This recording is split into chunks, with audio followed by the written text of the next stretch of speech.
ଆସନ୍ତା ଆର୍ଥିକ ବର୍ଷରୁ ନୂଆ ଅବସର ବୟସ 60ରୁ 62କୁ ବୃଦ୍ଧି।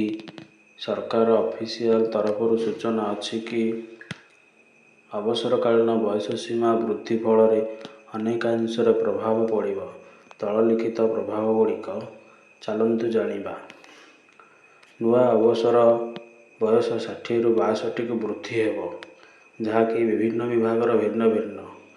ଲାଗୁ ହେବା ସମୟ ହେଉଛି ଆସୁଥିବା ଆର୍ଥିକ ବୟସରୁ ଲାଗୁ ହେବ। କେଉଁ କର୍ମଚାରୀଙ୍କୁ ଲାଗୁ ହେବ? ଉଭୟ କେନ୍ଦ୍ରୀୟ ଓ ରାଜ୍ୟ ସରକାରୀ କର୍ମଚାରୀଙ୍କୁ ଲାଗୁ ହେବ। ପେନ୍ସନ୍ ବେନିଫିଟ୍ କର୍ମଚାରୀଙ୍କ ଅବସର ପେନ୍ସନ୍ ଓ ଦରମା ମିଳିବ।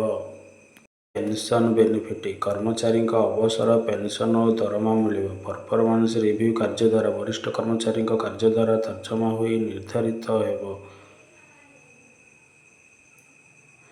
ଚାଲନ୍ତୁ ଜାଣିବା କେଉଁ ପୋଷ୍ଟ ପାଇଁ କେତେ ବର୍ଷ ବୃଦ୍ଧି ହୋଇଛି। ସେଣ୍ଟ୍ରାଲ ଗଭର୍ଣ୍ଣମେଣ୍ଟ ବା କେନ୍ଦ୍ର ସରକାର 60 ବର୍ଷ ଆଗରୁ ଥିଲା, ବର୍ତ୍ତମାନ ତାହା 62 ବର୍ଷକୁ ଏକ୍ସଟେଣ୍ଡ କରାଯାଇଛି ବା ବୃଦ୍ଧି କରାଯାଇଛି। ତାର ଏକ୍ସଟେଣ୍ଡ ବେନିଫିଟ୍ ପେନ୍ସନ୍ ଷ୍ଟାବିଲିଟି ଅର୍ଥାତ୍ ଫାଇନାନ୍ସିଆଲ ସ୍ଥିରତ୍ୱ ଅଧିକ ରହିବ। ସେହିଭଳି ରାଜ୍ୟ ସରକାରଙ୍କର ପୂର୍ବରୁ 58ରୁ 60 ଥିଲା, ଏବେ 60ରୁ 62 ପର୍ଯ୍ୟନ୍ତ ବୃଦ୍ଧି କରାଯାଇଛି। ଭାରିୟସ୍ ବାଏ ଷ୍ଟେଟ୍ ପଲିସି ରାଜ୍ୟ ସରକାରଙ୍କ ନୀତି ଅନୁସାରେ ତାହା ବଦଳି ପାରିବ। ଜୁଡ଼ିସିଆରୀ ବିଭାଗ ଆଇନ ବିଭାଗ ଯାହା ଆଗରୁ 62 ଥିଲା, ବର୍ତ୍ତମାନ 65କୁ ବୃଦ୍ଧି ହୋଇଛି, ଯାହାକି କାର୍ଯ୍ୟକାଳ ବୃଦ୍ଧି ହେବା ସହିତ ସିନିୟର ଜଜ୍ଙ୍କର ବୃଦ୍ଧି ହୋଇଛି। ସେହିଭଳି ଆର୍ମି ଅଫିସରଙ୍କ ସୈନ୍ୟ ବିଭାଗ ଆଗରୁ 58ରୁ 60 ଥିଲା, ଏବେ ତାହା କିଛି ବଦଳିବ ନାହିଁ based on rank and role. ସେହିଭଳି ଶିକ୍ଷା ବିଭାଗ ଆଗରୁ 65 ଥିଲା, 60ରୁ 62, ତାହା ବର୍ତ୍ତମାନ 65ରୁ 67 ବୃଦ୍ଧି କରିବା ପାଇଁ କୁହାଯାଇଛି, ଯାହା ଆଡିସନାଲ ସର୍ଭିସ ଟେନ୍ୟୁର ହୋଇପାରିବ। ସେହିଭଳି ମେଡିକାଲ ଗ୍ରାଉଣ୍ଡ ବା ଡାକ୍ତରୀ ବିଭାଗରେ 60ରୁ 65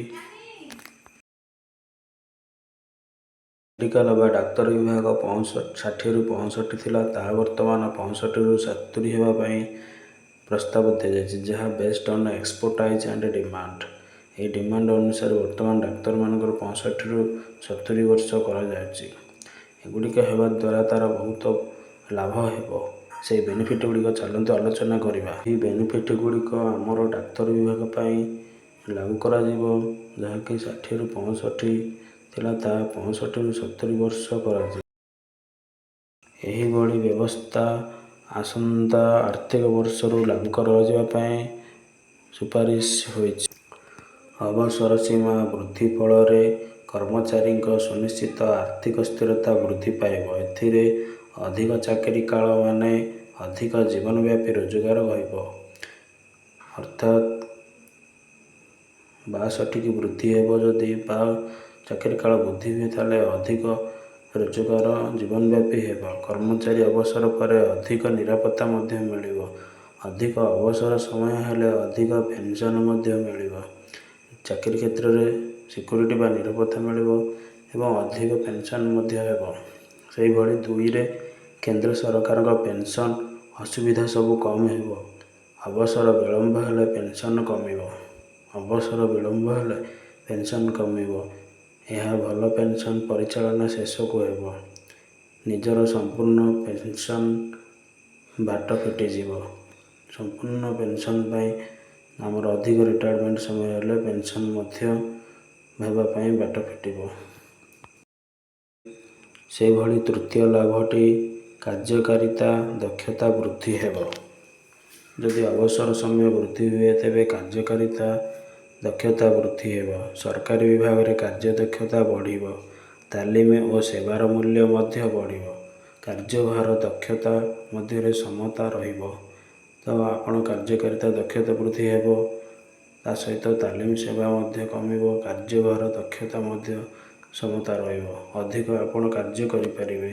ଏଭଳି ଚାକିରି କାଳ ବୃଦ୍ଧି ହେଲେ ବା ଅବସର ବୃଦ୍ଧି ହେଲେ ସାର୍ବଜନୀନ ସମତା ବୃଦ୍ଧି ହେବ। ଦେଖନ୍ତୁ, ବିକଶିତ ଦେଶ USA ବା ଯୁକ୍ତରାଷ୍ଟ୍ର ଆମେରିକା, UK ଏବଂ ଜର୍ମାନୀ ଅବସର ସମୟ ସବୁ ବୃଦ୍ଧି କରିଛନ୍ତି। ଫଳରେ ମାନବ ସମ୍ବଳ ଉପଯୋଗୀ ଏବଂ ମାନବ ସମ୍ବଳର ବିକାଶର ଆବଶ୍ୟକତା ସଠିକ୍ ଭାବରେ ହେଉଛି ଏବଂ କାର୍ଯ୍ୟଭାରର ଦକ୍ଷତା ମଧ୍ୟ ଅଧିକ ଦିନ ରହୁଛି। ସେଥିପାଇଁ ସାର୍ବଜନୀନ ସମତା ଓ କ୍ଷମତା ମଧ୍ୟ ବୃଦ୍ଧି ହେବାର ସମ୍ଭାବନା ରହିଛି।